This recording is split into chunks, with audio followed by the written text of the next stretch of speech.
Chiefs Kingdom? Happy Friday. I'm Hayley Lewis, and this is Chiefs News Daily. Another round of OTAs wrapping up yesterday. We check in with the coordinators, plus another player landing in the headlines for some legal troubles. Break it all down today as the team visits the White House. But first, make sure you like and subscribe right here on the KCSN YouTube channel, and let's get into it. Well, the Chiefs wrapped up their second round of OTAs on Thursday this week as they continue their Phase 3 offseason training program. We'll have one more round of organized team activities that will run June 4th through the 7th, with mandatory minicamp kicking off on June 11th and concluding on the 13th. Now, yesterday, it was all about the coordinators and assistants. Special teams coordinator Dave Toub, along with defensive coordinator Steve Spagnuolo and OC Matt Nagy all spoke at the podium. Defensive backs coach Dave Merritt, offensive line coach Andy Heck, and tight ends coach Tom Melvin also spoke. But today, we're going to stay focused on the three coordinators and give you the key points. Jordan Foote with Sports Illustrated explains, this coming season, all 32 teams will experience something different with the arrival of a new kickoff system. Adopted from the XFL style of play, the changes are geared toward reviving the kickoff return. In past years, player safety alterations and touchback incentives made clubs opt for returns less often. Now there should be added excitement for everyone.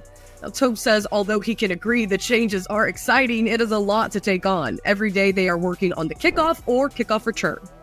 So hang time is out the door.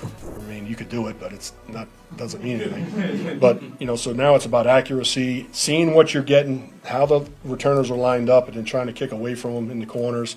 But you can't take too much of a risk, because if you hit it out of bounds, now you're giving the ball up at the 40. If you hit it short of the target zone, you're giving the ball to the 40. So, I mean, there's a fine line between, pushing the limits and the edges, and then, or just going down and saying, hey, we can cover it. We're going to, give them a ball that they can cover, and then go down there with a kicker that can cover. The big differences mean strategy is going to have to change. This means who kicks off and how they kick off is all of a sudden a huge part of the team's game plan.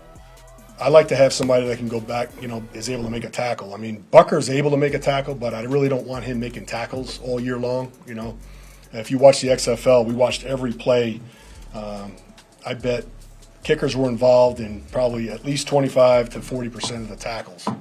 Either trying to make a guy bounce back or making the tackle itself or just missing the tackle. So, we don't want Butker in that situation, but he will be a kicker. He'll be a guy that we will use in certain situations. He's got a lot of ability to move the ball, whereas those other guys may not be as, apt to doing that. And, we'll use him. He can still kick a touchback if we need it. You're just giving up the ball. If we do kick a touchback out of the back of the end zone, now they're getting it out to 30 instead of the 25. So that 5 yards makes a big difference. I mean, that's another 3% chance that, you're giving the offense against you to score. So the changes could lead to a bigger role for safety Justin Reid, who we've seen in the past fill in for an injured Harrison Butker. Justin can cover. I mean, he can kick, which he can do, and then he can go down there and make tackles. He's an extra guy that they're probably not accounting for. They know that guy can go down and tackle, but a guy like Justin is a guy that they have to worry about. You have to get him blocked, and they have to give up blocking somebody else. So, that's the whole thought of that. Toub also mentioned one of the Chiefs' newest additions, rugby star Rees-Zammit, and how although he's been working on his return game, he could potentially be seen kicking as well.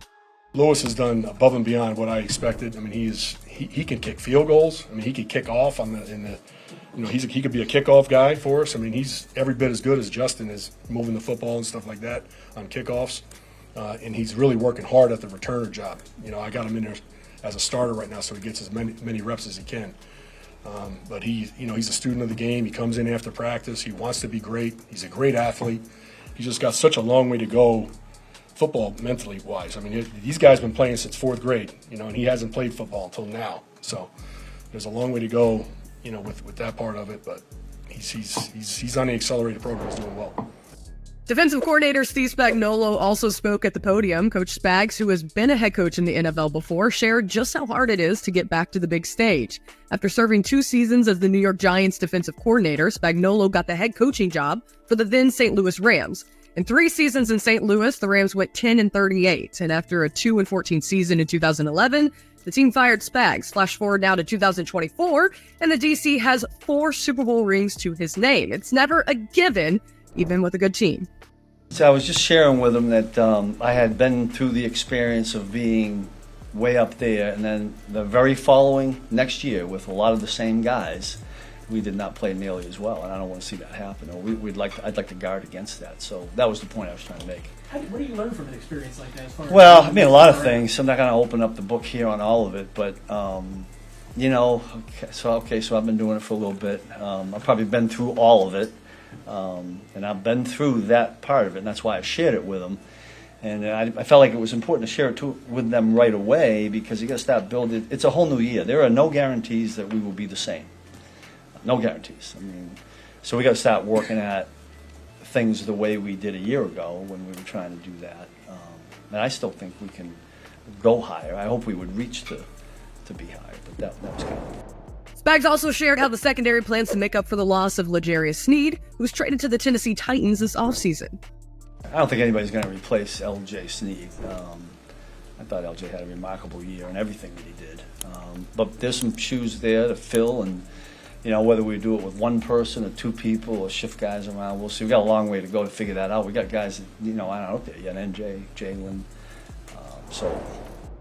And Chiefs offensive coordinator Matt Nagy also got to speak with the local media. Nagy sharing his thoughts on how the Chiefs' newest backup is fitting in here in Kansas City. Carson Wentz signed with the Chiefs this offseason, and he's going to join the squad as QB2 to QB1 Patrick Mahomes. Now, going from a Super Bowl champion quarterback to a backup is no easy transition, but Nagy says Wentz is being a professional about it. In the meeting rooms, I think when guys like him, veteran guys, come in, it's their first time kind of learning the system. There's more about the ears and listening and just getting a feel for how, you know, Pat does things and how we do things, and then implementing when the time is right.